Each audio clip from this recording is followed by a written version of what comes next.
11 horas da manhã e os caras passando com o som torando na rua. Nossa senhora. Calma aí que minha mãe chegou. Salve fiel! No vídeo de hoje a gente vai falar sobre base, mais especificamente sobre o Sub-20. Tem algumas coisas acontecendo, a gente achou interessante trazer essa discussão, trazer esse debate e explicar para vocês também o que tá rolando, qual o contexto de tudo.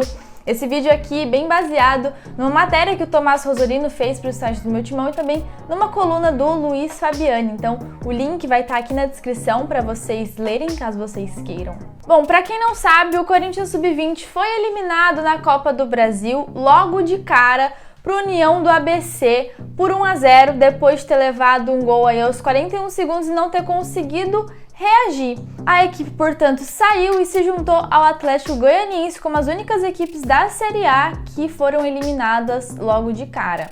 Essa eliminação abriu um buraco enorme no calendário da categoria, que agora só volta aos gramados oficialmente no dia 26 de maio. Pra quem não sabe, da missa metade, às vezes é muito automático culpar os garotos ou falar que a base do Corinthians é fraca, mas na realidade não. Existe muita coisa por trás disso, existem muitas coisas acontecendo, uma série de fatores para que o Sub-20 esteja na situação que está.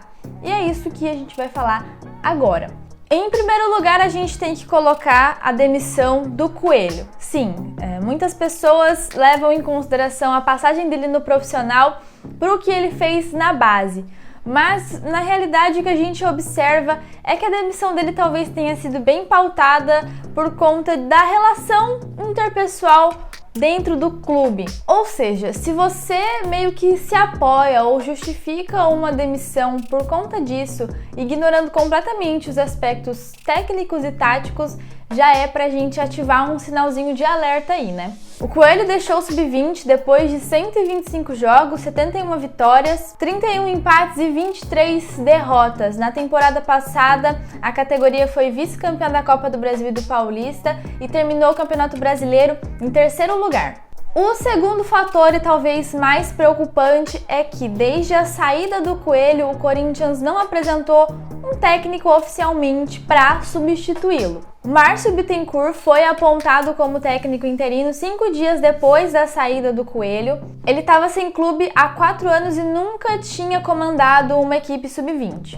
Então a gente vê de novo o filme se repetindo, né? Mais uma decisão pautada mais em relações interpessoais do que visando aspectos técnicos e táticos que seriam bem mais importantes para a categoria. O terceiro fator, além do Corinthians não ter um técnico oficializado para o Sub-20, também não tem um diretor para a categoria de base. Desde que o Carlos Nujude deixou o cargo, o posto segue vago. Até existe um nome apontado para ocupar essa função, que é o Oswaldo Neto, mas até agora nada oficial. O quarto fator, mas que talvez seja o menos importante de todos esses que eu já citei e de que nada impediria um técnico de ter sido oficializado ou um diretor da base de ter sido oficializado, é o alto número de atletas do 20 cedidos ao profissional. No jogo de domingo, por exemplo, contra o São Caetano, 6 atletas tinham idade para estar no 20, mas estavam lá no time de cima. E aí, mesmo com mais de um mês para resolver a situação, o Corinthians não fez isso. Algumas pessoas que acompanham a base podem estar se perguntando,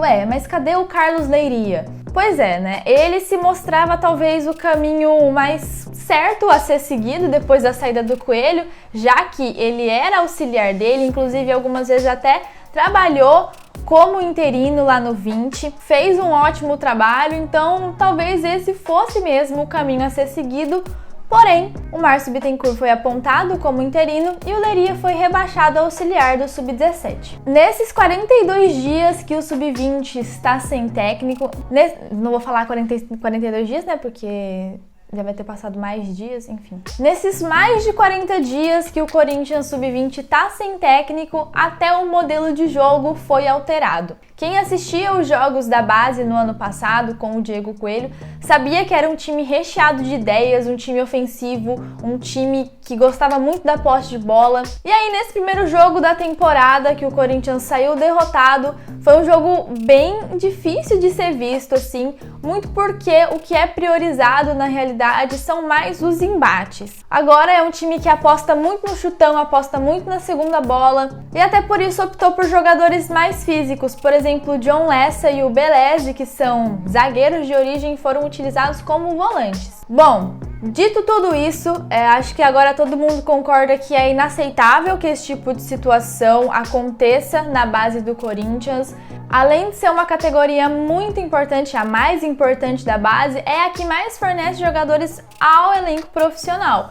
Então, a gente precisa que exista um trabalho sério sendo feito ali, com um diretor da base oficializado, com um técnico oficializado, que exista um processo de integração, que os atletas e que os profissionais saibam o que estão fazendo ali, para que tudo seja feito com muita qualidade, para que o desenvolvimento e o desempenho dos atletas seja potencializado. Como eu falei, o Sub-20 só volta a entrar em campo oficialmente no dia 26 de maio. Até lá tem tempo de sobra para o Corinthians corrigir essa situação. A gente vai ficar de olho, então você pode acompanhar tudo isso no site do Meu Timão, aqui no YouTube também, nas nossas lives e programas diários. Com certeza você vai ficar por dentro de tudo, beleza? Deixa a sua opinião aqui nos comentários que a gente quer saber o que você acha de tudo isso. Não esquece de deixar o like, se inscrever no canal, ativar o sininho de notificações. E era isso. É nóis, tamo junto e vai Corinthians!